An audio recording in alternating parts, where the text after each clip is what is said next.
Gibran mengaum, semua terdiam. Saudara-saudaraku yang dirahmati Allah, ada yang bilang masih terlalu dini kalau hari ini membicarakan tentang calon presiden tahun 2029. Tapi soal calon presiden menurut saya jangan pakai istilah terlalu dini. Bahkan seorang calon presiden harus sejak dini disiapkan agar dia berhasil menempati posisi yang diharap-harapkan. Saat ini siapakah yang paling besar harapannya digadang-gadang menjadi presiden tahun 2029?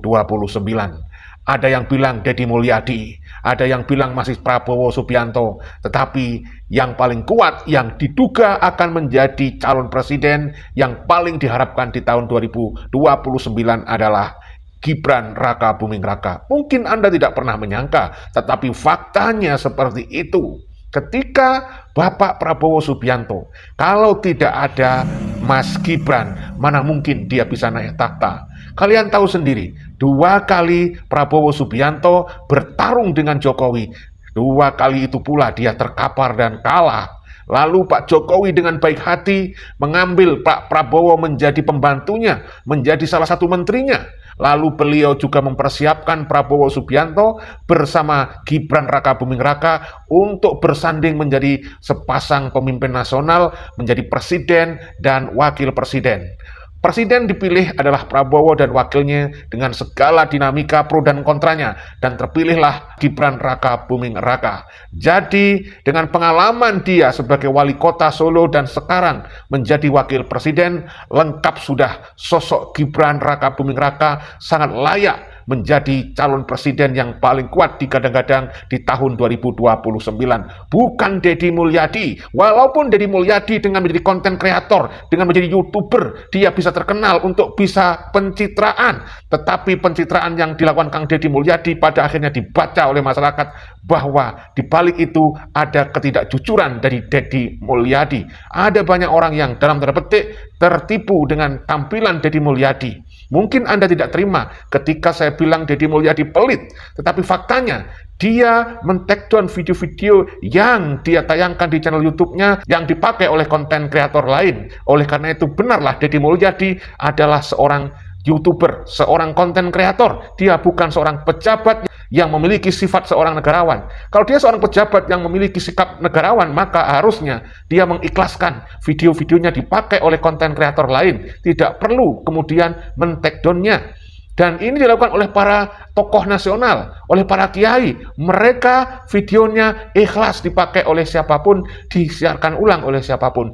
Itulah bedanya antara seorang negarawan, seorang pejabat publik, dan seorang konten kreator. Dalam hal ini, Deddy Mulyadi adalah seorang pejabat yang lebih dominan, sebenarnya dia adalah seorang konten kreator, seorang YouTuber. Saudaraku yang dirahmati Allah. Dari sini maka salah satu hal yang menjadi lemahnya Deddy Mulyadi tidaklah sekuat dengan Mas Gibran Raka Buming Raka. Deddy Mulyadi mentok, mungkin saja dia bisa menjadi calon wakil presiden, tetapi itu sangat kecil sekali. Jangan pernah bermimpi dia menjadi seorang presiden. Mungkin dia bisa mencalonkan, tetapi masih kalah kuat dengan calon-calon yang lain. Termasuk masih kalah dengan Gibran Raka Buming Raka. Saudaraku yang dirahmati Allah, tahun 2029 adalah tahun penting untuk mencatat sejarah politik nasional, sejarah politik bangsa Indonesia. Tentu saja kalau Anda bertanya siapa yang paling diinginkan, siapa yang paling digadang-gadang, tentu saja tadi saya bilang adalah Gibran Raka Buming Raka. Nama Gibran Raka Buming Raka secara konsisten disebut-sebut, disampaikan oleh para tokoh-tokoh yang netral. Bahkan orang yang tidak mendukung Gibran saja menyampaikan bahwa Gibran Raka Buming Raka adalah tokoh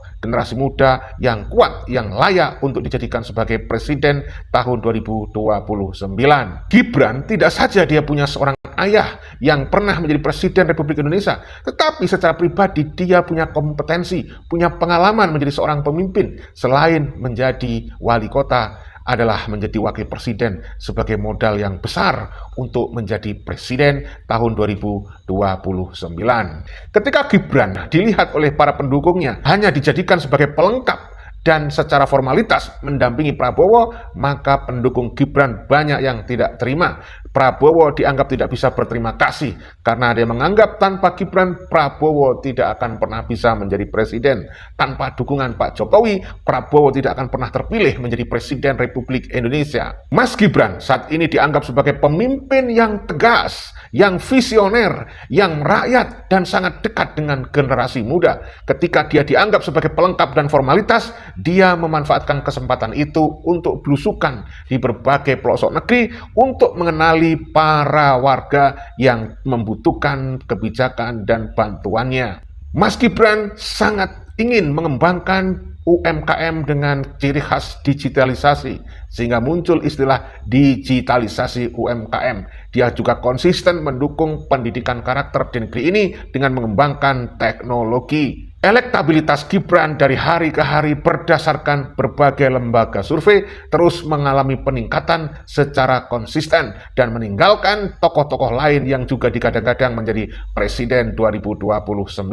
Tetapi sampai detik ini Gibranlah yang elektabilitasnya paling tinggi. Saudaraku, kita tahu semua pendukung Jokowi mengalihkan dukungannya kepada putranya pertama, yaitu Gibran Raka Buming Raka. Itu adalah modal dasar yang sangat besar bagi Gibran untuk naik tata menjadi presiden di tahun 2029. Selain banyak partai-partai besar yang mendukung posisinya dan mencalonkannya menjadi calon presiden tahun 2029. Mungkin saat ini belum dipublikasi, tetapi saya sudah mendapatkan bocoran bahwa Gibran adalah yang paling digadang-gadang, yang paling diharapkan untuk menjadi calon presiden 2029.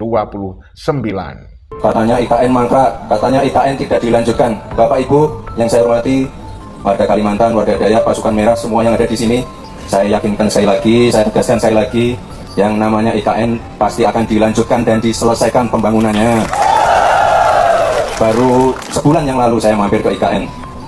Pembangunannya sudah baik, on progress semua, tinggal nanti membangun kawasan yudikatif dan legislatif.